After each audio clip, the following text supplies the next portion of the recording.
बिस्मिल्लाहिर्रहमानिर्रहीम अस्सलाम वालेकुम दोस्तों। अज का व्लॉग करने जी शुरू। तो अज असी आए दे जी आरे ते मैं लगा जी दुकान बना तो मैं सोचा चलो दुकान तो बनानी है नाल वीडियो भी बना लेने नाल तुहाडे नाल वीडियो शेयर करने। ठीक हो गया जी। तो इत्थे अपना फट्टा बनाना इस तरह का सब्जी लई ते नाल रखांगे अपना मुर्गी का काम। ठीक हो गया।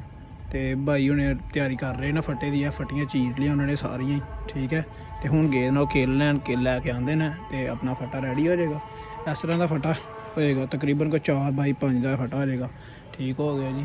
बाकी हजे तक जे मेरे चैनल सबसक्राइब नहीं किया तो सबसक्राइब कर दिओ और वीडियो में लाइक कर दिओ, अपने दोस्तों में शेयर कर दिओ।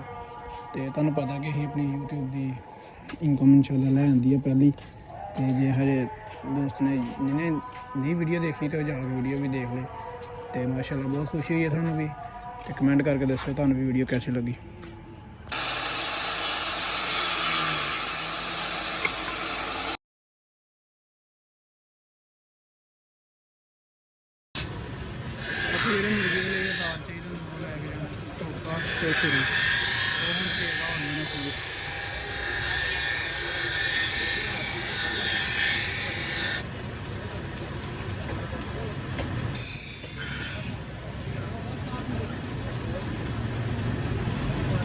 टोके जनाब बन गए साढ़े, छुरी भी रेडी हो गई है। तो हम पहुँचने दुकान पर। तो दुकान पर पहुँच के फिर वीडियो शेयर करने। किड्डा होंदा आईफोन यार लोकल है जेडे फड़े दे हैं दिखा भी अपना मोबाइल की पहचान है चोर साहब ने कहते जी लोकल आ मोबाइल। मेरी गल सुनो रहन दो, तुसीं ओहदा दिमाग खराब हो गया, शार्ट पाई हुई है। तुसीं ओह मुंडी लिया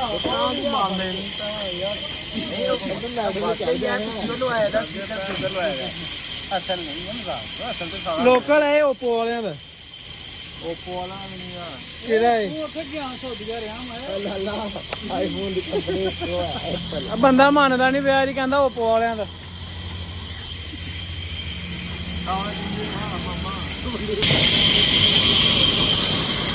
हुण आए जनाब इत्थे आ रहे थे मुड्डी लैने अपनी, मुड्डी लैके अपनी दुकान ते लैके चलने।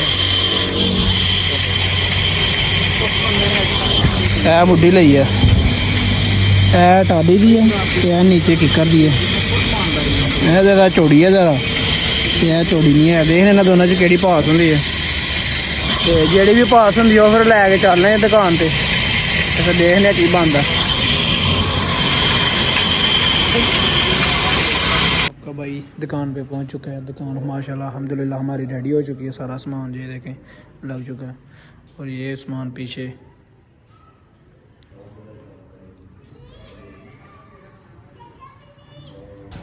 अल्हम्दुलिल्लाह जी अपनी दुकान अपनी रेडी बन चुकी है।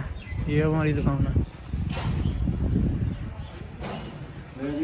ये हमने दुकान बनाई है, भाई दुकान है बड़ी। यहाँ पे हम काम कर रहे हैं मुर्गी का और सब्जी का, 2 किस्म का इंशाल्लाह सामान रखा है।